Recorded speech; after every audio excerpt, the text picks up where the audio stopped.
السلام علیکم.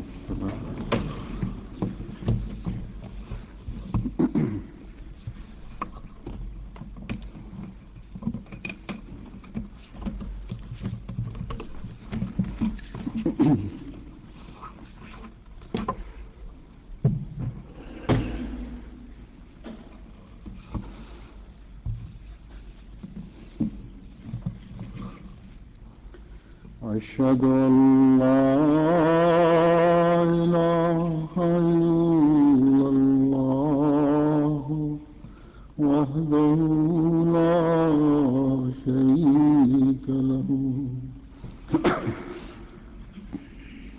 وأشهد أن محمدا عبده ورسوله.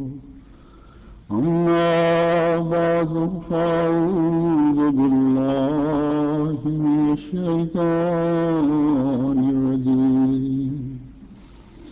بسم الله الرحمن الرحيم. الحمد لله رب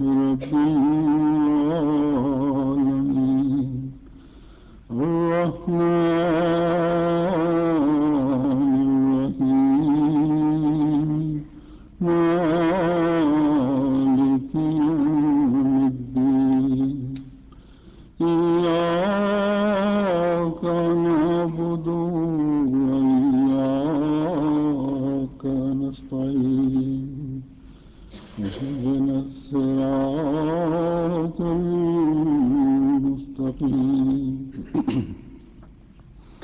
صراط الذين أنعمت عليهم غير المغضوب عليهم ولا الضالين.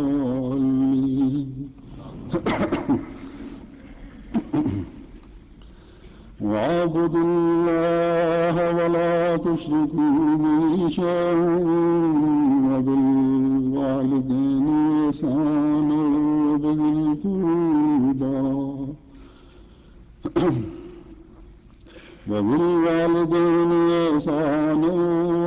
القربى واليتامى والمساكين والجار ذي القربى والجار الجنب والصاحب بالجنب وابن السبيل وما ملكت أيمانكم إن الله لا يحب من كان مختالا فخورا.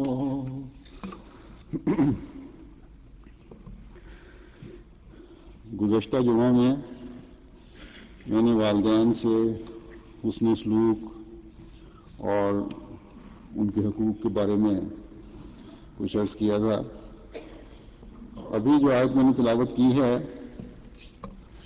اس میں اللہ تعالیٰ فرماتا ہے کہ ایک تو ہی کہ میری عبادت کرو اور اس طرح عبادت کرو کہ جو عبادت کا حق ہے،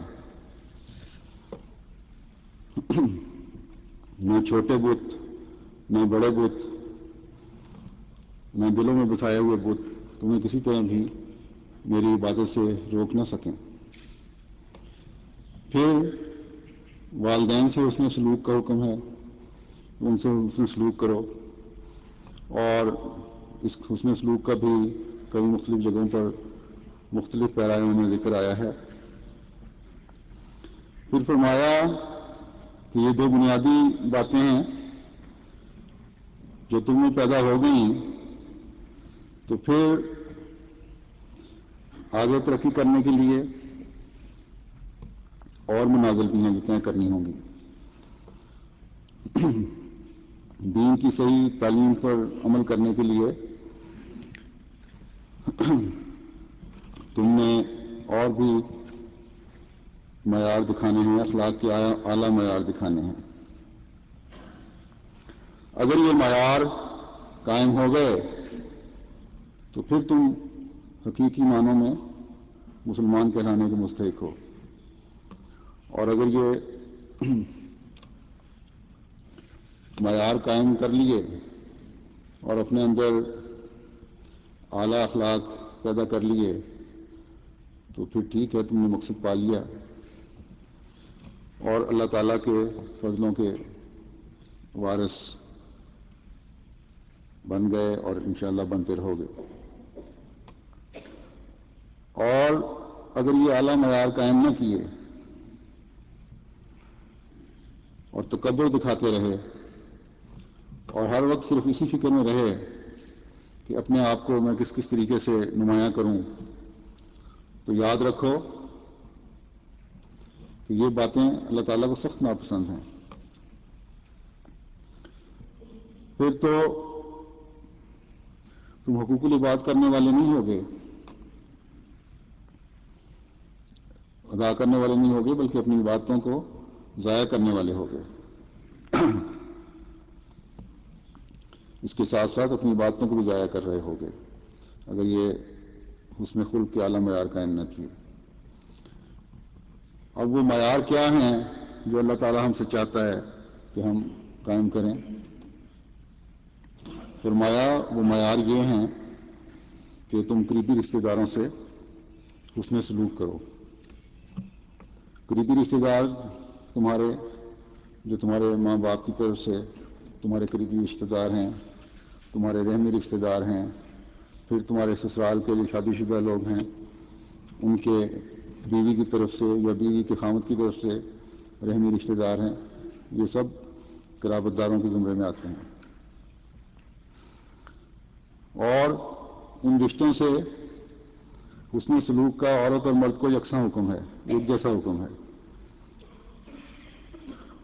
جب عورت اور مرد ایک دوسرے کے رحمی رشتہ داروں سے حسن سلوک کر رہے ہوں گے، ان کے ایک دوسرے کے قریبیوں سے اچھے اخلاق سے پیش آ رہے ہوں گے، ان کے حقوق ادا کرنے کی کوشش کر رہے ہوں گے، تو ظاہر ہے کہ میاں بیوی دونوں میں آپس میں بھی محبت اور پیار کا تعلق خود بخود بڑھے گا، ایک دوسرے کے حقوق ادا کرنے کی بھی پھر بھرپور کوشش کریں گے، پوری کوشش کریں گے۔ تو فرمایا کہ قربت کے رشتوں کی حفاظت کر رہے ہوگے تو تم پھر میرے پسندیدہ ہوگے، ان رحمی رشتوں کی حفاظت کرو گے تو میرے پسندیدہ ہوگے۔ پھر فرمایا کہ اپنے گھر میں ہنسی خوشی زندگی بسر کرنے سے اپنے ماحول میں انسان مست ہو جاتا ہے کہ ارد گرد کی فکر نہیں رہتی۔ پھر تو اللہ تعالیٰ نے فرمایا کہ میری پسندیدگی کے کچھ حصے تو تم نے حاصل کر لیے، کچھ کام تو تم سر انجام دے رہے ہو، میری ہدایات پہ کچھ تو عمل کر رہے ہو، لیکن مومن کے معیار تو بہت بلند ہیں، اس لیے حسن سلوک کی اور بھی بہت ساری منازل ہیں جو طے کرنی ہیں، تب تم عباد الرحمن کے لانے کے مستحق ہو سکتے ہو۔ ان میں ایک تو یہ ہے کہ یتیموں سے بھی حسن سلوک کرو، ان کا بھی خیال رکھو، ان کو معاشرے میں محرومیت کا احساس نہ دلاؤ، اور اس حدیث کو یاد رکھو کہ آپ صلی اللہ علیہ وسلم نے فرمایا کہ میں اور یتیم کی پرورش کرنے والے جنت میں اس طرح ساتھ ہوں گے جس میں 2 انگلیاں۔ تو اللہ تعالیٰ کے فضل سے جماعت میں یتاموں کی خبرگیری کا بڑا اچھا انتظام موجود ہے، مرکزی طور پر جو انتظام جاری ہے وہ اس کا نام یکسر یتامہ کی اسکیم ہے، لیکن اس کے تحت سینکڑوں یتامہ کہ بالغ ہو کر پڑھائی مکمل کر کے کام پر لگ جانے تک ان کی پوری طرح ان کو سنبھالا گیا۔ اسی طرح لڑکیوں کی شادیوں تک اخراجات پورے کیے جاتے رہے اور جا رہے ہیں، اور اللہ تعالیٰ کے فضل سے جماعت اس میں دل کھول کر امداد کرتی ہے، اور زیادہ تر جماعت کے جو مخیر حضرات ہیں وہی اس میں رقم دیتے ہیں. الحمدللہ، جزاک اللہ، ان سب کا شکریہ. اب میں باقی دنیا کے ممالک کے امراء کو بھی کہتا ہوں کہ اپنے ملک میں ایسے احمدی یتامہ کی تعداد کا جائزہ لیں جو مالی لحاظ سے کمزور ہیں، پڑھائی نہ کر سکتے ہوں، کھانے پینے کے اخراجات مشکل ہوں، اور پھر مجھے بتائیں خاص طور پر افریقن ممالک میں، اسی طرح بنگلہ دیش ہے، ہندوستان ہے، اس طرف کافی کمی ہے، توجہ دینے کی ضرورت ہے. تو باقاعدہ ایک اسکیم بنا کر اس کام کو شروع کریں اور اپنے اپنے ملکوں کے یتامہ کو سنبھالیں. مجھے امید ہے انشاءاللہ تعالی جماعت کے مالی لحاظ سے مضبوط حضرات اس نیک کام میں بڑھ چڑھ کر حصہ لیں گے، اور انشاءاللہ تعالی ہمیں ان کو سنبھالنے کے جو اخراجات ہیں ان میں کوئی کمی کبھی نہیں انشاءاللہ پیش آئے گی. لیکن امرائے جماعت یہ کوشش کریں کہ یہ جائزے، یہ تمام تفاصیل زیادہ سے زیادہ 3 ماہ تک مکمل ہو جائیں اور اس کے بعد مجھے بھجوائیں. اللہ تعالیٰ ان سب کو توفیق دے اور ہمیں توفیق دے کہ ہم یتامہ کا جو حق ہے وہ ادا کر سکیں. پھر فرمایا مسکین لوگوں سے بھی حسن سلوک کرو. اس میں تمام ایسے لوگ آ جاتے ہیں مسکینوں میں جن پر کسی بھی قسم کی تنگی ہے، ان کی ضروریات پوری کرو. اس کا بھی جائزہ ہر احمدی کو اپنے ماحول میں لیتے رہنا چاہیے. مسکینوں سے صرف یہ مراد نہ لیں کہ جو مانگنے والے ہیں، وہ مانگنے والے تو اپنا کچھ نہ خرچ پورا کر ہی لیتے ہیں مانگ کے، بلکہ بہت سے ایسے سفید پوش ہیں جو تنگی برداشت کر لیتے ہیں لیکن ہاتھ نہیں پھیلاتے. اور اس آیت کے مصداق ہوتے ہیں کہ لا یسألون الناس الحافا. تو ان کو پاؤں پر کھڑا کرنے کی کوشش کریں. پھر فرمایا کہ تمہارے حسن سلوک کے بہت زیادہ مستحق ہیں، ہمسائے بھی ہیں، ان سے بھی بہت زیادہ حسن سلوک کرو. بلکہ اس کی پابندی آن صلی اللہ علیہ وسلم نے اس قدر فرمائی کہ صحابہ کہتے ہیں کہ ہمیں خیال ہوا کہ اب شاید ہماری وراثت میں بھی ہمسائے کا حق ٹھہر جائے گا. فرمایا کہ یہ ہمسائے جو ہیں ان میں تمہارے رشتہ دار بھی ہیں، چاہے دور کے رشتہ دار ہوں یا قریب کے رشتہ دار ہوں. تمہیں خیال آ جائے کہ چلو رشتہ دار ہیں اس لیے ان سے حسن سلوک کرنا چاہیے، ان کی ضروریات پوری کرنی چاہیے. تو فرمایا کہ صرف رشتہ دار ہمسائے نہیں بلکہ غیر رشتہ دار ہمسائے جو ہیں وہ بھی تمہارے حسن سلوک کے مستحق ہیں، ان سے بھی حسن سلوک کرنا ہے. پھر تمہارے ہم جلیس ہیں، تمہارے ساتھ بیٹھنے والے ہیں، یہ سب تمہارے حسن سلوک کے مستحق ہیں. بس خلیفۃ مسیح اول فرماتے ہیں کہ اس میں تمہارے ساتھ ایک سیٹ پر بیٹھنے والے بھی ہیں. اب دیکھیں دائرہ کتنا وسیع ہو رہا ہے. صرف ہم مذہب نہیں، صرف تمہارے ساتھی نہیں، بلکہ اسکول میں، کالج میں، یونیورسٹی میں ساتھ بیٹھنے والے بھی تمہارے حسن سلوک کے مستحق ہیں. ان کا بھی خیال رکھو، ان سے بھی حسن سلوک کرو، ان سے بھی اچھے اخلاق سے پیش آؤ. پھر بازاروں میں دکاندار ہیں، ایک دوسرے کے ساتھ حسن سلوک سے پیش آئیں، ان سے بھی اخلاق سے پیش آئیں. پھر دفتروں میں کام کرنے والے ہیں، افسران ہیں، ماتحت ہیں.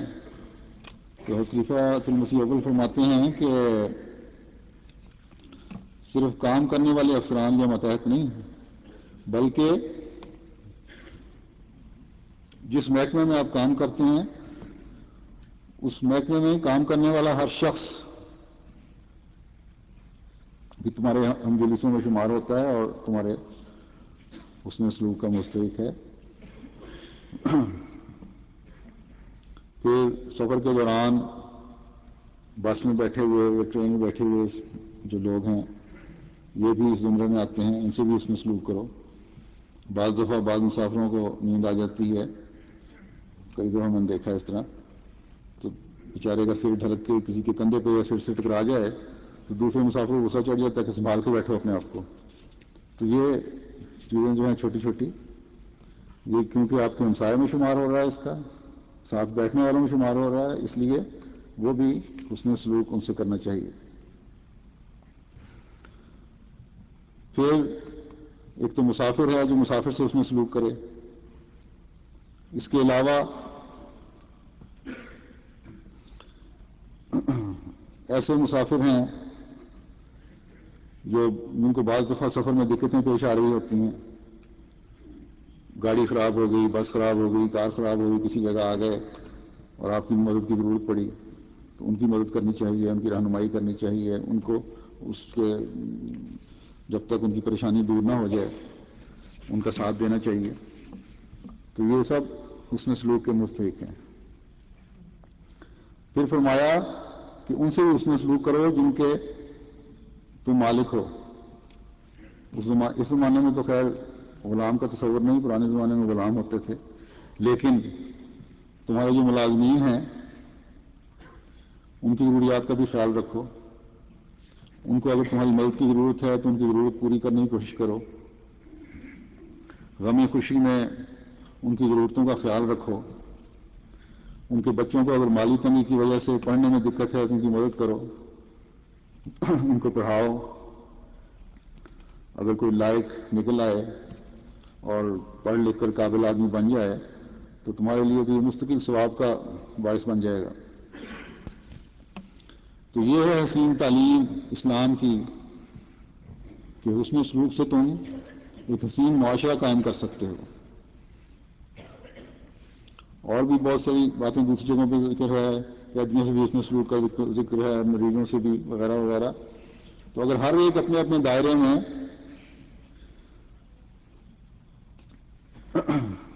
دوسرے سے حسن سلوک کرنے والا بن جائے تو دنیا کے فساد تو خود بخود ختم ہو جائیں گے. اور پھر وہ جو اس کے ساتھ اللہ تعالیٰ کی عبادت کرنے والے بھی ہوں گے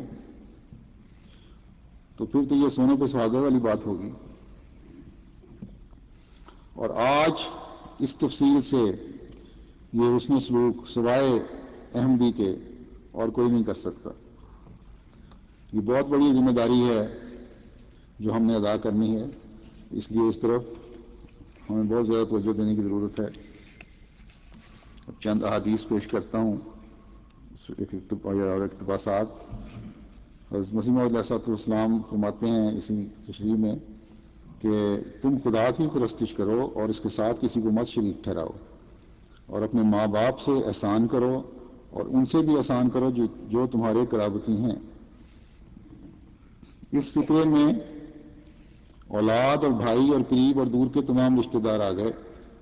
اور پھر فرمایا کہ یتیموں کے ساتھ بھی احسان کرو اور مسکینوں کے ساتھ بھی، اور جو ایسے ہمسائے ہوں جو قرابت والے بھی ہوں اور ایسے ہمسائے ہوں جو محض اجنبی ہوں، اور ایسے رفیق بھی جو کسی کام میں شریک ہوں یا کسی سفر میں شریک ہوں یا نماز میں شریک ہوں یا علم دین حاصل کرنے میں شریک ہوں، اور وہ لوگ جو مسافر ہیں اور وہ تمام جاندار جو تمہارے قبضے میں ہیں، سب کے ساتھ احسان کرو. خدا ایسے شخص کو دوست نہیں رکھتا جو تکبر کرنے والا اور شیخی والا ہو، جو دوسروں پر رحم نہیں کرتا.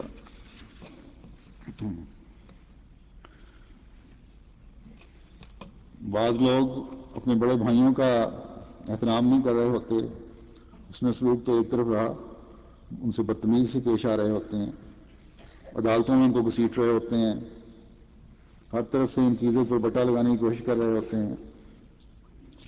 تو ان لوگوں کو اپنی اس روایت سے سبق لینا چاہیے.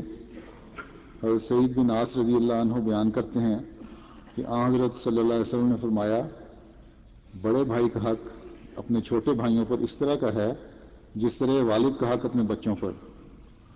یعنی بڑا بھائی چھوٹے بھائی کے لیے وہ منزلہ باپ کی ہے، اس لیے اس کا ادب اور احترام بھی واجب ہے. والد کے حقوق تو آپ گزشتہ خطبے میں سن چکے ہیں. تو اس طرح بڑے بھائیوں کے لیے بھی اس میں نصیحت ہے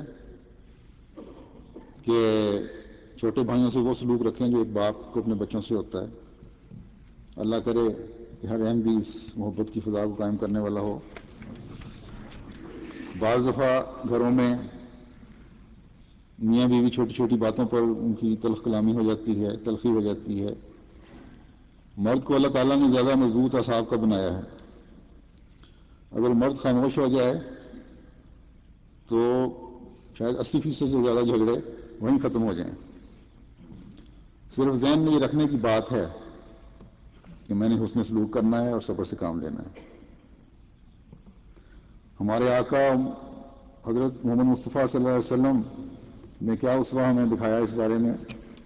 یہ روایت ہے کہ ایک دن حضرت عائشہ گھر میں حضرت صلی اللہ علیہ وسلم سے کچھ تیز تیز بول رہی تھیں کہ اوپر سے ان کے ابا حضرت ابوبکر تشریف لائے. یہ حالت دیکھ کر حضرت ابوبکر سے رہا نہ گیا اور اپنی بیٹی کو مارنے کے لیے آگے بڑھے کہ خدا کے رسول کے آگے اس طرح بولتی ہے. حضرت صلی اللہ علیہ وسلم یہ دیکھتے ہی باپ اور بیٹی کے درمیان حائل ہو گئے اور حضرت ابوبکر کی متوقع سزا سے حضرت عائشہ کو بچا لیا. جب حضرت ابوبکر چلے گئے تو رسول کریم صلی اللہ علیہ وسلم نے ذراہ مذاق فرمایا، دیکھا آج ہم نے تمہیں تمہارے باپ سے کیسے بچایا.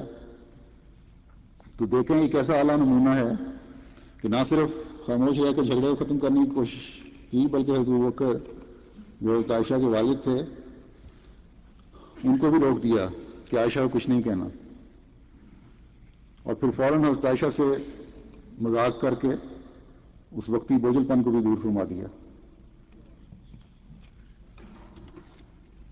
تو آگے پھر آتا ہے روایت میں کہ ایک دفعہ کچھ دنوں کے بعد حضرت ابوبکر دوبارہ آئے تو حضرت صلی اللہ علیہ وسلم کے ساتھ حضرت عائشہ ہنسی خوشی کچھ باتیں کر رہی تھیں. تو حضرت ابوبکر کہنے لگے، دیکھو بھائی اپنی لڑائی میں تو مجھے شریک کر لیا تھا، اب خوشی میں بھی شریک کرو.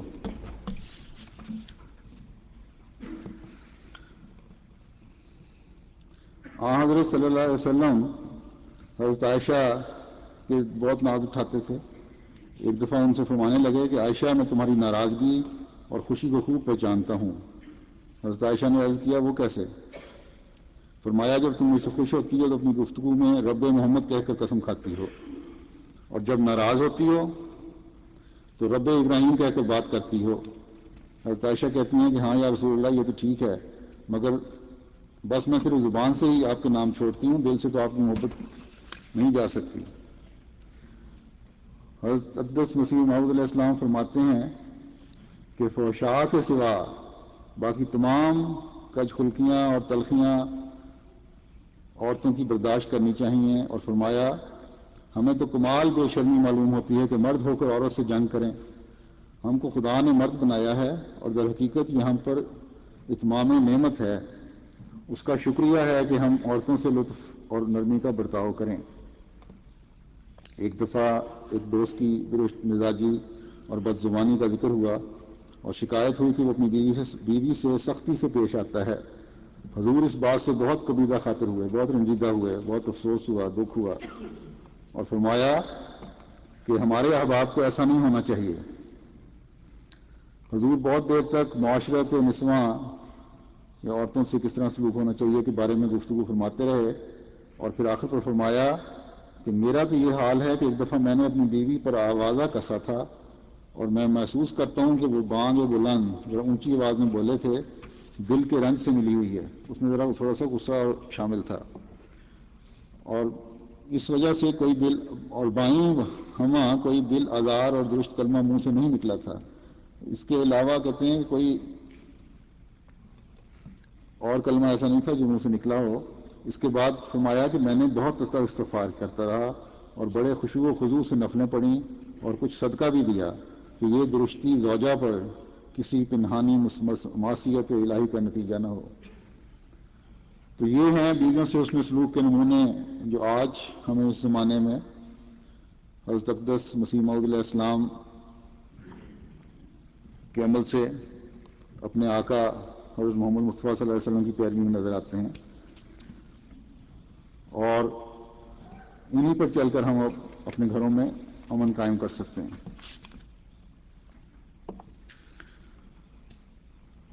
رحمی رشتوں کے بارے میں اللہ تعالیٰ کا جو حکم ہے اس کی وضاحت تو پہلے ہو چکی ہے کہ یہ قریب ترین رشتے ہیں اور ان کا بہت زیادہ خیال رکھنا چاہیے۔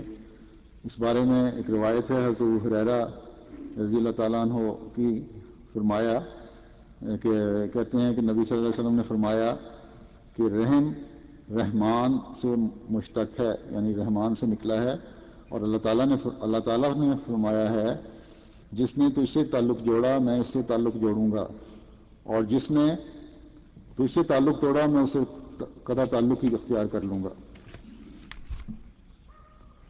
پھر ایک اور روایت حضرت ابو ہریرہ رضی اللہ تعالیٰ عنہ کرتے ہیں کہ نبی صلی اللہ علیہ وسلم نے فرمایا یقیناً اللہ تعالیٰ نے مخلوق کو پیدا کیا یہاں تک کہ جب وہ اس کی تخلیق سے فارغ ہو گیا تو رحم نے کہا یہ قطع رحمی سے تیری پناہ میں آنے کا مقام ہے۔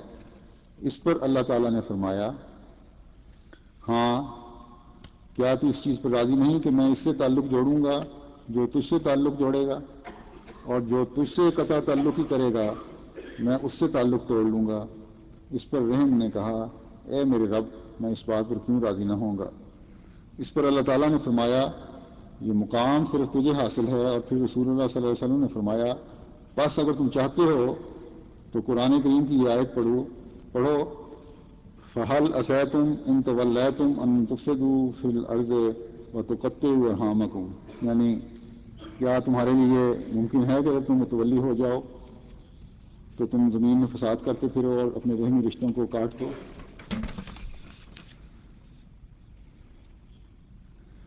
ابن شہاب روایت کرتے ہیں کہ محمد بن جبیر بن مطعم نے کہا کہ جبیر بن مطعم نے انہیں بتایا کہ انہوں نے نبی صلی اللہ علیہ وسلم کو یہ فرماتے ہوئے سنا کہ لا يدخل الجنۃ قاطع، کہ رحمی تعلقات کو توڑنے والا جنت میں داخل نہ ہوگا۔ تو دیکھیں کتنی تاکید ہے ان رشتوں کا خیال رکھنے کی، ان سے تعلق جوڑنے کی۔ ان سے اللہ تعالیٰ تعلق قائم رکھتا ہے جو ان رشتوں سے تعلق قائم رکھتے ہیں اور ان سے حسن سلوک کرتے ہیں۔ حضور اکرم صلی اللہ علیہ وسلم فرماتے ہیں کہ صلہ رحمی کرنے والا وہ نہیں جو بدلے میں تعلق جوڑے،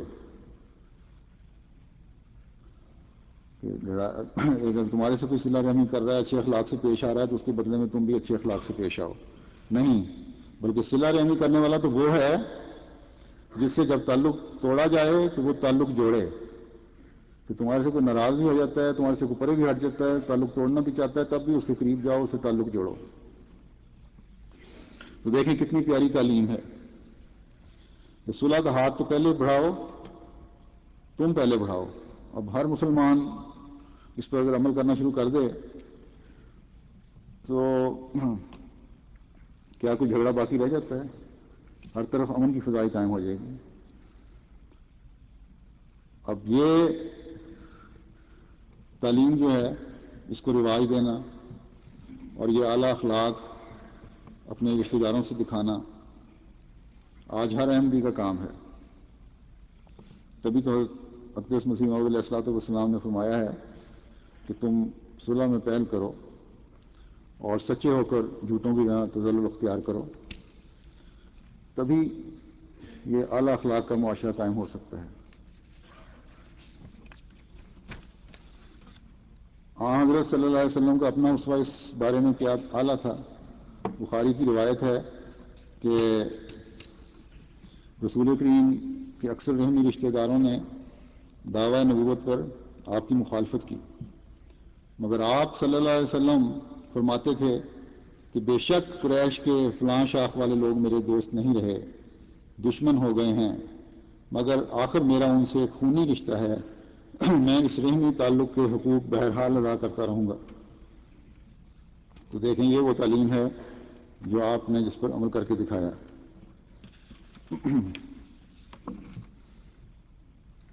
پھر اپنے آقا و مطاع محمد رسول اللہ صلی اللہ علیہ وسلم کی پیروی میں حضرت مسیح موعود علیہ الصلوۃ والسلام کا کیا نمونہ تھا، یہ واقعہ سنیں۔ کہ حضرت میاں بشیر احمد صاحب رضی اللہ تعالیٰ عنہ بیان کرتے ہیں کہ ایک دفعہ حضرت مسیح موعود کو یہ اطلاع ملی کہ یہاں مرزا نظام الدین صاحب جو حضرت مسیح موعود علیہ السلام کے اشد ترین مخالف تھے بیمار ہیں.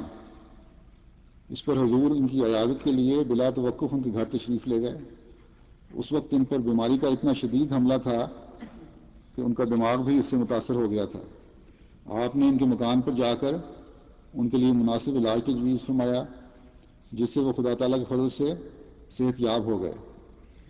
تو کہتے ہیں کہ ہماری اماں جان حضرت ام المومنین رضی اللہ تعالیٰ عنہ بیان فرماتی تھیں کہ باوجود اس کے کہ مرزا نظام الدین حضرت مسیح موعود علیہ السلام کے سخت مخالف بلکہ معاند تھے، آپ ان کی تکلیف کی اطلاع پا کر فوراً ہی ان کے گھر تشریف لے گئے اور ان کا علاج کیا اور ان سے ہمدردی فرمائی. اور یہ وہی مرزا نظام الدین صاحب ہیں جنہوں نے حضرت اقدس مسیح موعود علیہ السلام کے خلاف بعض جھوٹے مقدمے بھی کھڑے کیے تھے اور آپ کی مخالفت کو یہاں تک پہنچا دیا تھا کہ حضرت مسیح موعود اور حضور کے دوستوں اور ہمسایوں کو دکھ دینے کے لیے حضور کی مسجد کا راستہ بند کر دیا تھا اور بعض غریب احمدیوں کو ایسی ذلت امیز اذیتیں دیتے تھے کہ ان کے ذکر سے بھی شریف آدمی کو شرم آتی ہے. مگر حضور کی رحمت و شفقت دیکھیں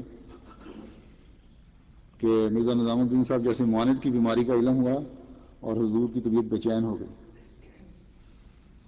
تو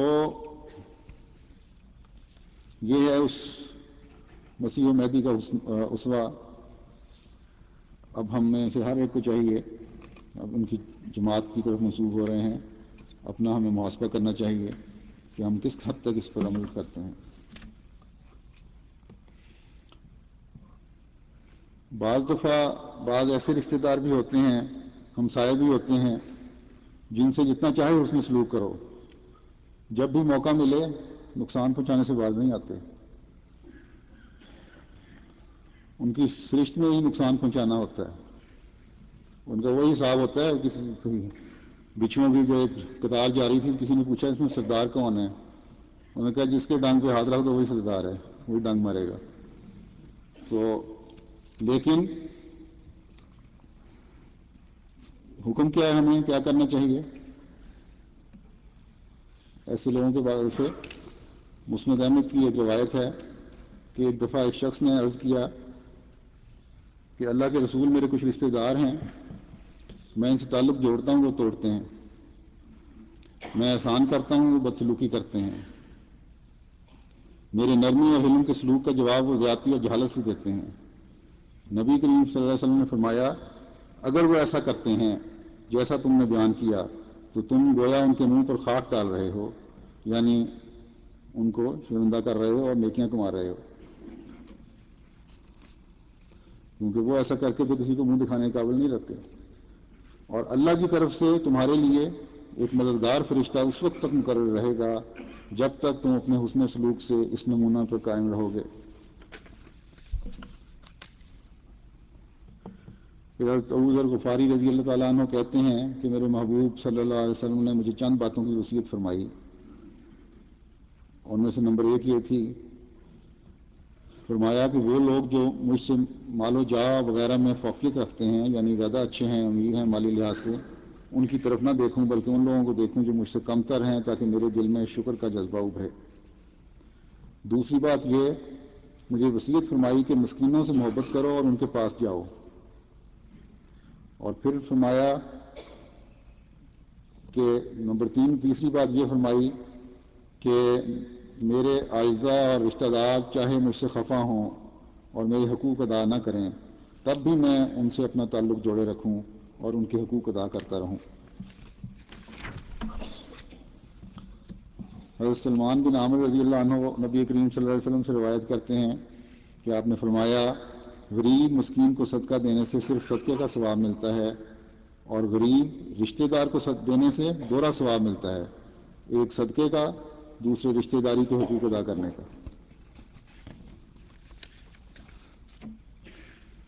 تو بعض دفعہ نہیں عزیز لیتے، صدقے والی اور بات ہوتی ہے، تو ان کی مدد کرنے کی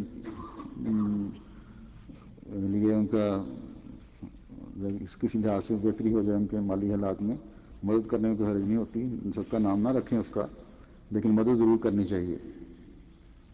پھر حضرت حذیفہ رضی اللہ عنہ سے مروی ہے، رسول اللہ صلی اللہ علیہ وسلم نے ارشاد فرمایا کہ تم لوگ دوسروں کی تقلید اور پیروی کرنے والے نہ بنو، اس طرح نہ سوچو کہ لوگ ہمارے ساتھ اچھا سلوک کریں گے تو ہم بھی ان کے ساتھ اچھا سلوک کریں گے، اور لوگ اگر ہم پر ظلم کریں گے تو ہم بھی ان پر ظلم کریں گے، بلکہ اپنے آپ کو اس بات پر قائم کرو کہ لوگ تم سے اچھا سلوک کریں تو تم ان کے ساتھ اچھا سلوک کرو گے، اگر برا برتاؤ کریں گے تو پھر بھی تم ان کے ساتھ کوئی زیادتی نہیں کرو گے، بلکہ نیکی کرو گے بلکہ۔ تو یہ آج کل احمدی کا ہی طلوع امتیاز ہے کہ باوجود سختیوں کے اور تنگیوں کے اپنے ہمسایوں کے لیے بھی دل میں درد رکھتے ہیں، کہیں ضرورت پیش آ جائے ان کی خدمت کے لیے فوری طور پر اپنے آپ کو پیش کر دیتے ہیں، ہر وقت کسی بات پہ کمر بستہ رہتے ہیں۔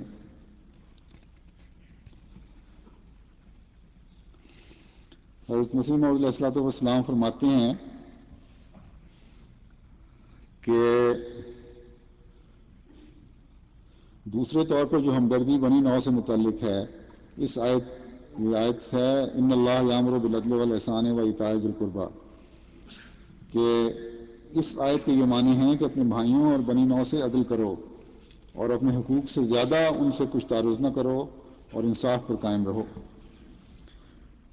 اگر اس درجے سے ترقی کرنی چاہو تو اس سے آگے احسان کا درجہ ہے، اور وہ یہ ہے کہ تو اپنے بھائی کی بدی کے مقابل نیکی کرے اور اس کی آزار کے عوض میں تو اس کو راحت پہنچاوے اور مروت اور احسان کے طور پر دستگیری کرے۔ پھر بعد اس کے ایتاء ذی القربی کا درجہ ہے، اور وہ یہ ہے کہ تو جس قدر اپنے بھائی سے نیکی کرے یا جس قدر بنی نوع کی خیر خواہی بجا لاوے، اس سے کوئی اور کسی قسم کا احسان منظور نہ ہو، بلکہ طبعی طور پر بغیر پیش نہاد کسی غرض کے وہ تجھ سے صادر ہو، جیسی شدت قرابت کے جوش سے ایک خیش دوسرے خیش کے ساتھ نیکی کرتا ہے۔ سو یہ اخلاق، یعنی کہ ایک آدمی قریبی آدمی دوسرے کے ساتھ نیکی کرتا ہے، اسی جوش کے ساتھ نیکیاں کرو۔ سو یہ اخلاقی ترقی کا آخری کمال ہے کہ ہمدردی خلائق میں کوئی نفسانی مطلب یا مدعا یا غرض اور درمیان نہ ہو، بلکہ اخوت و قرابت انسانی کا جوش اس اعلیٰ درجہ پہ نشو و نما پا جائے کہ خود بخود کسی تکلف کے اور بغیر پیش نہاد رکھنے کسی قسم کی شکر گزاری یا دعا یا اور کسی قسم کی پاداش کے وہ نیکی فطرتی طور پر جوش سے صادر ہو رہی ہو۔ یعنی نیکیاں جب کرو تو اس کے بدلے میں کسی انعام کا کسی چیز کے لیے تمہارے دل میں خیال نہ آئے۔ پھر فرمایا کہ جو شخص قرابت داروں سے حسن سلوک نہیں کرتا وہ میری جماعت میں سے نہیں ہے۔ حضرت اقدس مسیح موعود علیہ الصلوۃ والسلام فرماتے ہیں کہ یہ نیکیاں، یہ حسن سلوک کر کے تمہیں ذاتی فائدے بھی ملیں گے، اس دنیا میں بھی ملیں گے، اور وہ کیا ہوں گے؟ تمہیں سکون اور چین نصیب ہوگا اور تمہاری عمروں میں برکت پڑے گی۔ آپ فرماتے ہیں کہ جو کوئی اپنی زندگی بڑھانا چاہتا ہے اسے چاہیے کہ نیک کاموں کی تبلیغ کرے اور مخلوق کو فائدہ پہنچاوے۔ جب اللہ تعالیٰ کسی دل کو ایسا پاتا ہے کہ اس نے مخلوق کو نفع رسانی کا ارادہ کر لیا ہے تو وہ اسے توفیق دیتا ہے اور اس کی عمر دراز کرتا ہے، اس کی عمر لمبی کرتا ہے۔ جس قدر انسان اللہ تعالیٰ کی طرف رجوع کرتا ہے اور اس کی مخلوق کے ساتھ شفقت کے ساتھ پیش آتا ہے، اسی قدر اس کی عمر دراز ہوتی ہے اور اللہ تعالیٰ اس کے ساتھ ہوتا ہے، اس کی زندگی کی قدر کرتا ہے۔ لیکن جس قدر وہ خدا تعالیٰ سے لاپرواہ اور لاابالی ہوتا ہے، اللہ تعالیٰ بھی اس کی پرواہ نہیں کرتا۔ اس جگہ ایک اور سوال پیدا ہوتا ہے کہ بعض لوگ جو نیک اور برگزیدہ ہوتے ہیں چھوٹی عمر میں بھی اس جہان سے رخصت ہوتے ہیں، اور اس صورت میں گویا یہ قاعدہ اور اصل ٹوٹ جاتا ہے، مگر یہ غلطی اور دھوکہ ہے۔ فرمایا کہ بعض لوگ بڑے نیک ہوتے ہیں، بہت نیکیاں کرتے ہیں، لیکن وہ چھوٹی عمر میں فوت ہو رہے ہوتے ہیں، تو یہ خیال آ سکتا ہے کہ یہ کوئی قاعدہ نہیں ہے۔ فرمایا کہ نہیں، یہ غلطی ہے، تمہیں دھوکہ لگ رہا ہے، دراصل یہ نہیں ہوتا۔ فرماتے ہیں کہ دراصل یہ نہیں ہوتا، یہ قاعدہ کبھی نہیں ٹوٹتا، مگر ایک اور صورت پر درازی عمر کا مفہوم پیدا ہو جاتا ہے، اور وہ یہ ہے کہ زندگی کا اصل منشا اور درازی عمر کی غایت تو کامیابی اور بامراد ہونا ہے. بس جب کوئی شخص اپنے مقاصد میں کامیاب اور بامراد ہو جائے اور اس کو کوئی حسرت اور آرزو باقی نہ رہے اور مرتے وقت نہایت اطمینان کے ساتھ اس دنیا سے رخصت ہو تو وہ گویا پوری عمر حاصل کر کے مرا اور درازی عمر کے مقصد کو اس نے پا لیا. اس کو چھوٹی عمر میں مرنے والا کہنا سخت غلطی اور نادانی ہے. صحابہ میں بعض ایسے تھے جنہوں نے 20-22 برس کی عمر پائی مگر چونکہ ان کو مرتے وقت کوئی حسرت اور نامرادی باقی نہ رہی بلکہ کامیاب ہو کر اٹھے تھے، اس لیے انہوں نے زندگی کا اصل منشا حاصل کر لیا.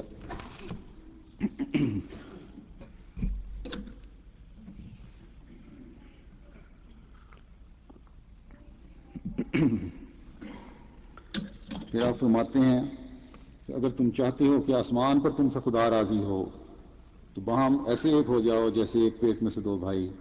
تم ماتحتوں پر اور اپنی بیویوں پر اور اپنے غریب بھائیوں پر رحم کرو تا آسمان پر تم پر بھی رحم ہو.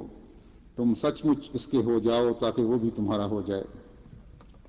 اللہ کرے کہ ہم اللہ اور اس کی مخلوق کے حقوق ادا کرنے والے ہوں اور ان سے حسن سلوک کر کے اللہ تعالیٰ کو اپنا بنانے والے بن جائیں. اب میں بعض مرحومین کا ذکر کرنا چاہتا ہوں جو کہ یہ ذکر گزشتہ جمعہ میں ہونا تھا لیکن کسی وجہ سے رہ گیا.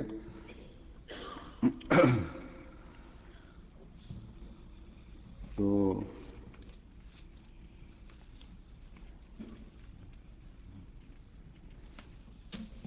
ان میں سب سے پہلے تو مکرم محترم حضرت شیخ محبوب عالم خالد صاحب ہیں. آپ نے اللہ تعالیٰ کے فضل سے تقریباً 95 سال کی عمر پائی اور آپ خان فرزند علی خان صاحب کے بیٹے تھے. 1936 میں خلیفۃ المسیح ثانی رضی اللہ تعالیٰ عنہ کے حکم سے آپ نے اپنی زندگی وقف کی تھی اور جماعتی خدمت کا آغاز کیا. نہایت منکسر المزاج اور مخلص اور لگن سے اور محنت سے کام کرنے والے تھے. 68 سال تک اللہ تعالیٰ کی فضل سے انہوں نے جماعت کی خدمت کی توفیق پائی. اس میں قادیان میں بطور استاد مدرسۃ البنات اور پھر مدرسہ احمدیہ، پھر کالج میں پڑھاتے رہے، پھر ناظر بیت المال کے طور پر، پھر پرائیویٹ سیکرٹری حضرت خلیفۃ المسیح ثالث رحمہ اللہ تعالیٰ کے طور پر خدمت انجام دی. پھر صدر احمدیہ پاکستان کے عہدے پر فائز ہوئے.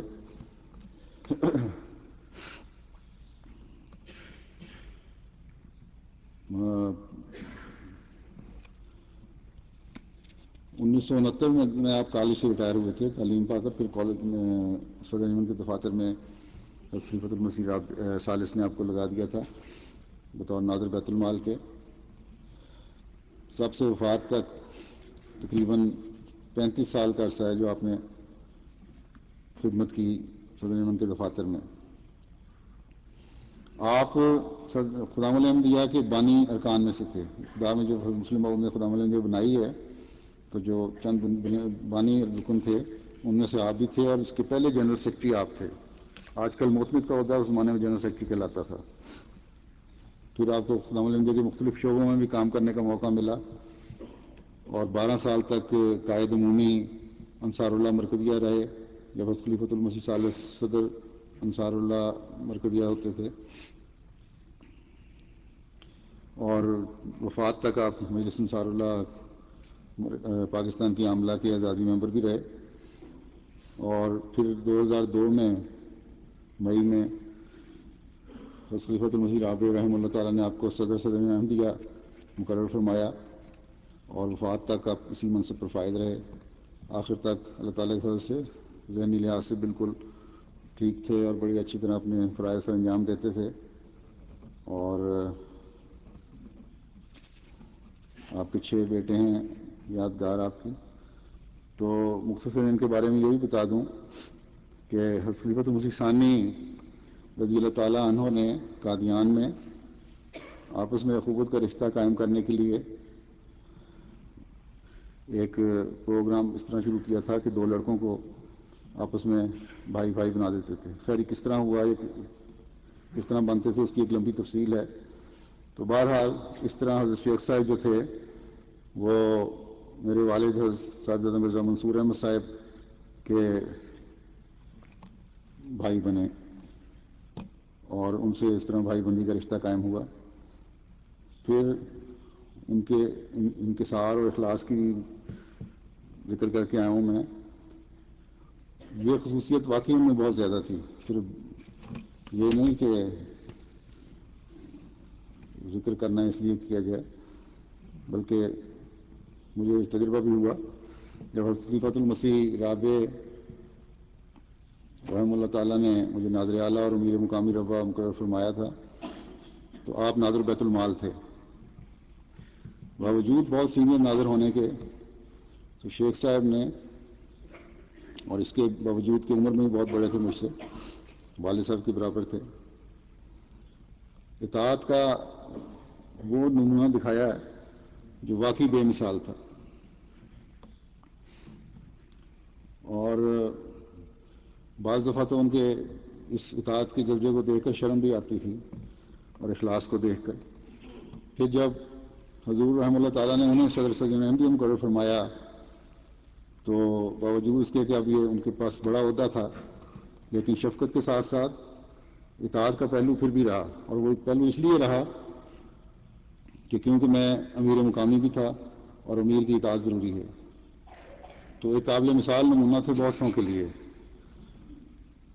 اللہ تعالیٰ ان سے بے انتہا مغفرت کا سلوک فرمائے اور ان کے درجات بلند فرمائے، ان کو اپنے پیاروں کے قدموں میں جگہ دے. اللہ کے فضل سے موسی تھے اور بہشتی مقبرہ میں ان کی تدفین ہوئی ہے. اللہ تعالیٰ ان کے بچوں کو بھی ان کی نیکیاں قائم کرنے کی توفیق عطا فرمائے.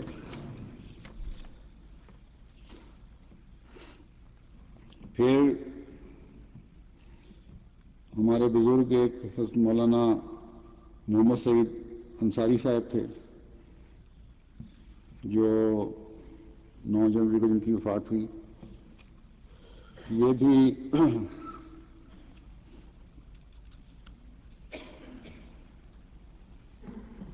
عجیب اتفاق ہے کہ جمعہ کے دن ان کی پیدائش ہوئی ہے اور جمعہ کے دن ان کی وفات ہوئی ہے.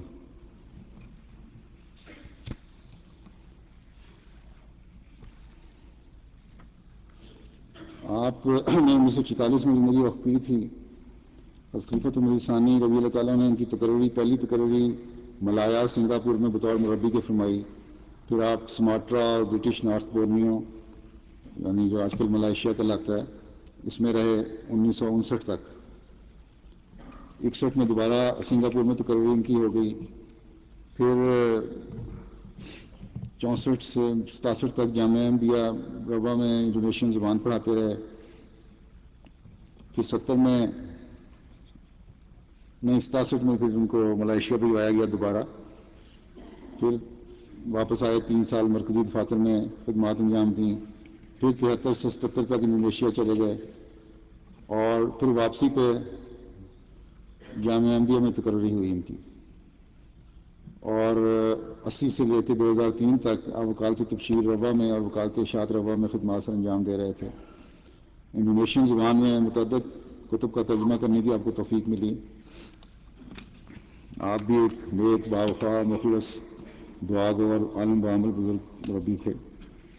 آپ نے نہایت اخلاص، محنت اور لگن کے ساتھ 57 سال تک بے لوث خدمات سلسلہ کی ادا کرنے کی توفیق پائی ہے. تو مرحوم کی 6 بیٹیاں تھیں اور واقعی بہت سادہ مزاج، بالکل عاجز انسان تھے. اللہ تعالیٰ ان سے مغفرت کا سلوک فرمائے، درجات بلند فرمائے. ان کے ایک داماد ہمارے مبلغ نسیم باجوہ صاحب ہیں، اللہ ان کی بچیوں کو صبر اور حوصلہ سے صدمہ برداشت کرنے کی توفیق عطا فرمائے. انصاری صاحب بھی موسی ہونے کی وجہ سے بہشتی مقبرہ میں دفن ہے. پھر مکرم صاحب مرزا رفیع احمد صاحب ہیں، ان کی 15 جنوری کو وفات ہوئی ہے.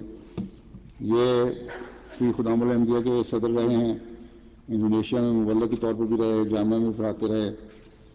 ان کے بیٹے ایک واقف زندگی ہیں جو سیکٹری مجلس کارپرداز ہیں پاکستان میں، مرزا صمد احمد صاحب، تو آپ کی بیگم اور 3 بیٹے اور 4 بیٹیاں ہیں.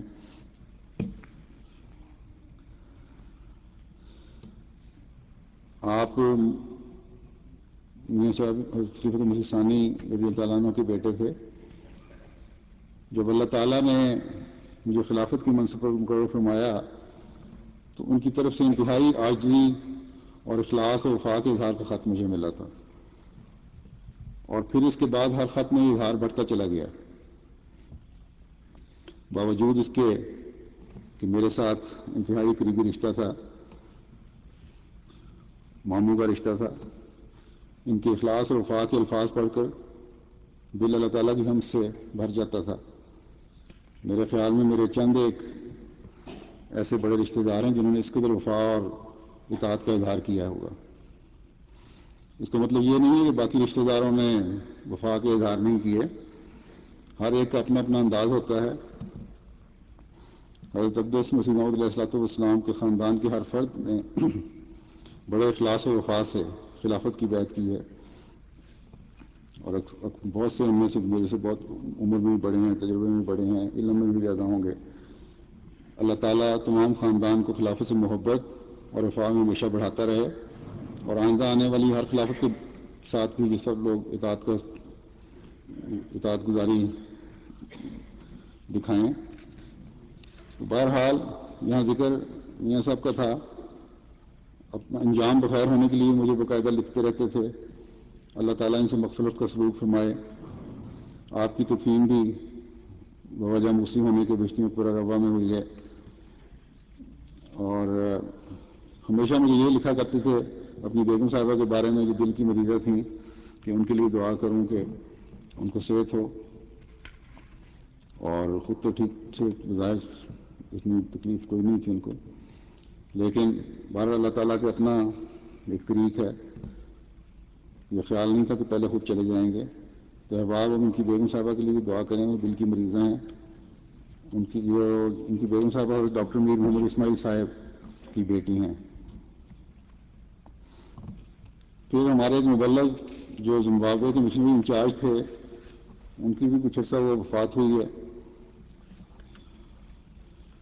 یہ مکرم سمیع اللہ قمر صاحب، آپ عطاء اللہ صاحب سابق اسسٹنٹ مینیجر سندھ جیننگ فیکٹری کے بیٹے تھے. مئی 77 میں روا سے شاید پاس کیا، اور پھر 10 سال تک تقریباً پاکستان میں خدمات انجام دیں. پھر تقریباً 13.5 سال زیمبیا اور زمبابوے میں خدمات انجام دیتے رہے. زمبابوے کے امیر تھے. بہت محنت اور اخلاص سے اور بڑی جافشانی سے خدمات انجام دیتے رہے. اچانک آپ کو ہارٹ اٹیک ہوا اور آپ کی وفات ہوئی. اس طرح غیر ملک میں وفات کے اس طرح ہونے سے شہادت کا رتبہ بھی پایا.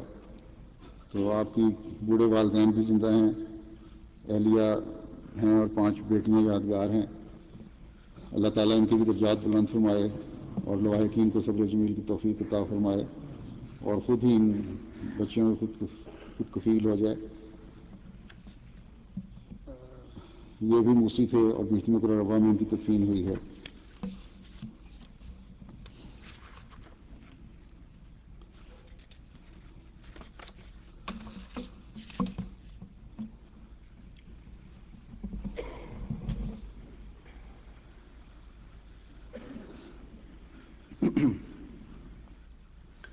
الحمد للہ الحمد للہ نحمده ونستعینه ونستغفره ونؤمن به ونتوکل علیہ ونعوذ باللہ من شرور انفسنا ومن سیئات اعمالنا من يهده الله فلا مضل له ومن يضلله فلا هادي له ونشهد أن لا إله إلا الله ونشهد أن محمدا عبده ورسوله عباد الله رحمكم الله إن الله يأمر بالعدل والإحسان وإيتاء ذي القربى وينهى عن الفحشاء والمنكر والبغي يعظكم لعلكم تذكرون اذكروا الله يذكركم وادعوه يستجب لكم ولذكر الله أكبر